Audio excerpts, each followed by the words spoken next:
Bismillahirrahmanirrahim. Elhamdülillahi Rabbil alemin. Vessalatu vesselamu ala Rasulina Muhammedin ve ala alihi ve ashabihi ecma'in. Musulman doğanlarımız soraptırlar. Talipler bilen pul cemlap kurbanlık kessek bolyar mı deyiptirler. Bu sorağa cevap hükmünde bilmeldadımız musulman doğanlar. Birinci bilen Hanefi mezhebine göre kurbanlıkta canlı kurban etmekliğin hükmü vaciptir. İkinci bilmeldadımız kimin boynuna vacip? Diliye bir kişinin zerur bolan zatlarından daşgari, yani ünsörün zerur bolan zatlarından daşgari. Zerur bolan zatları näme? Yani öyünden, öy goşundan, iyeceğinden, geyeceğinden daşgari 85 gram altını ya da şoňa ýetjek pulu bar bolsa, şol kişe kurbanlıkta kurbanlık kesmek vacip bolýar diýilýär. Diýmek musulman doganlar, şu aýdylanlardan nämäni öwrenýäris?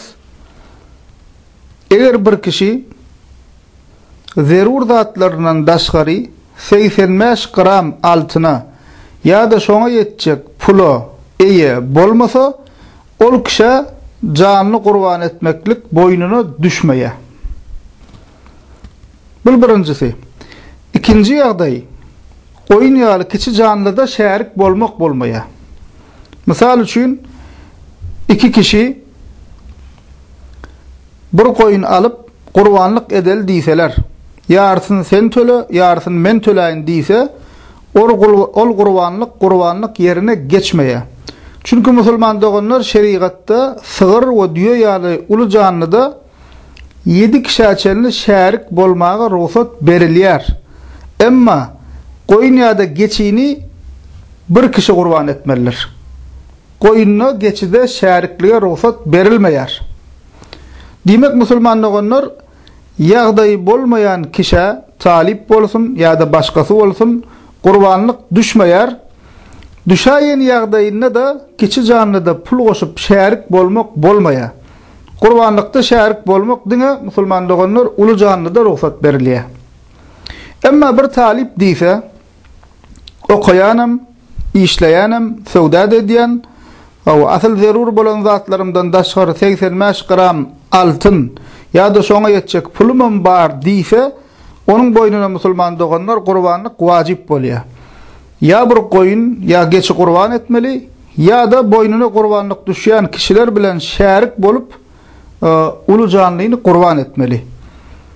Yok benim ýagdaýym ýetýär diýse kurbanlyk etjek kişi ýeke başyna da uly canlyny kurban edip bilýär.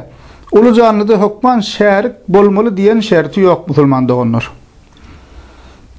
Indi soran doganlarymyza nesihat hökmünde kurbanlyk ýaly ibadata, howaslarynyň bar bolmagy gaty gowzat musulman doganlar. İnşallah Allah Teala işlerini ugruny eder, kurbanlygym keserler. Emma kurbanlyk kesip bilmeýär diýip gynanmaly däl. Kurban bayramy musulman doganlar, musulmanlaryň hemmäňiziň bilşiňiz ýaly iki bayramyndan biridir, iki uly bayramyndan biridir. Bir Ramazan bayramy, bir Kurban bayramy we islamyň şygarlaryndan. Şonuň üçin musulman doganlar kurban edip bilmeseňiz näme etmeli? Doganlar, dosýarlar bilen üýüşüp bayram namazyna gitmeli. Bayram namazyny sypdyrmaly däl. Ondan soňra öz aralaryna bayramlaşyp, ziyaretlaşyp, didarlaşyp, bir saçakda üýüşüp, agzybir bolup, gowy peýdaly gurrunlar etmeli. Öz ara wagt nasihat etmeli, nasihatlaşmaly. Musulman doganlar. Bular sogaply işler. Allah Teala'nın söýýän we razy bolýan amallar musulman doganlar. Hem sogap kazanarlar, şeýseler, hem agzybirlikleri, doganlyklary berkar. Şonuň üçin şu hili peýdaly we sogaply işlerden hem ýygy galmaly musulman doganlar. Elhamdülillahi Rabbil alemin.